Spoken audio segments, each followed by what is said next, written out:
ರಾಯಚೂರಲ್ಲಿ March April May ಅಂದರೆ ಬಿಸಿಲು ಇಡೀ ಕರ್ನಾಟಕ ರಾಜ್ಯದಲ್ಲಿ ಅತಿ ಹೆಚ್ಚು ಬಿಸಿಲು ಹೊಂದಿರುವಂಥ ಮತ್ತು ವಿಶೇಷವಾಗಿ ಏಪ್ರಿಲ್ ಮತ್ತು ಮೇ ತಿಂಗಳಲ್ಲಿ ಹೆಚ್ಚು ಬಿಸಿಲನ್ನು ನಮ್ಮ ರಾಯಚೂರಿನಲ್ಲಿ ವಿಶೇಷವಾಗಿ ಈ ಒಂದು ತಿಂಗಳುಗಳಲ್ಲಿ ಮಾರುಕಟ್ಟೆಗೆ ನಮ್ಮ ಮಡಿಕೆಗಳು ಬರ್ತಾ ಇದ್ದೇವೆ.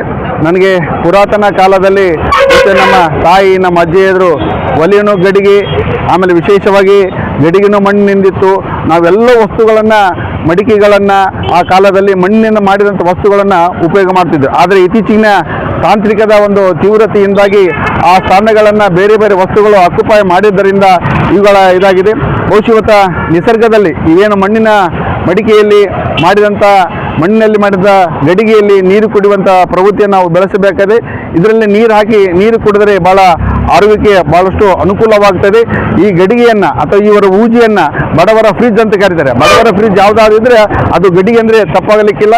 ಇವತ್ತು ಕುಂಬಾರ ಇತ್ತೀಚಿನ ದಿನಗಳಲ್ಲಿ ಭಾಳಷ್ಟು ನೋವಿನ ಸಂಗತಿ ಅಂದರೆ ಅವರು ಭಾಳಷ್ಟು ವಂಶ ಪರಂಪರವಾಗಿ ಈ ಮಡಿಕೆಗಳನ್ನು ಇವುಗಳನ್ನು ಮಾಡಿ ಇವತ್ತು ಮಾರ್ಕೆಟಿಗೆ ತರ್ತಾರೆ.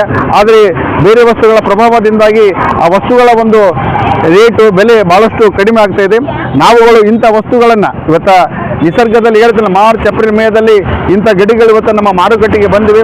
ಇವುಗಳನ್ನು ಹೆಚ್ಚಾಗಿ ಖರೀದಿ ಮಾಡುವುದರಿಂದ ಅವರು ತಂದಿರುವಂಥ ಮಾಡಿದಂಥ ಬೆಲೆಗೆ ನಾವು ಗೌರವವನ್ನು ಕೊಡಬೇಕಾದ್ರೆ ನಾವು ನಿಸರ್ಗ ಅಂದರೆ ನೀರಿನ ಗಡಿಗೆಯಲ್ಲಿ ಕುಡಿಬೇಕು, ಊಜಿಯಲ್ಲಿ ಕುಡಿಬೇಕು.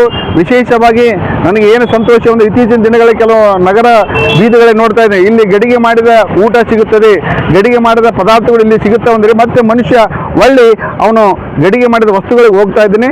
ಆದ್ದರಿಂದ ಕುಂಬಾರನಿಗೆ ಗೌರವ ಕೊಡಬೇಕಾದರೆ ಅವರು ಮಾಡಿದಂಥ ವಸ್ತುಗಳನ್ನು ಖರೀದಿ ಮಾಡಿ ಅವರಿಗೆ ಪ್ರೋತ್ಸಾಹ ಮಾಡುವಂಥ ಕೆಲಸವನ್ನು ಎಲ್ಲ ಗ್ರಾಹಕರು ಮಾಡಲು ನಾನು ವಿನಂತಿಯನ್ನು ಮಾಡಿಕೊಳ್ತಾ ಇದ್ದೀನಿ.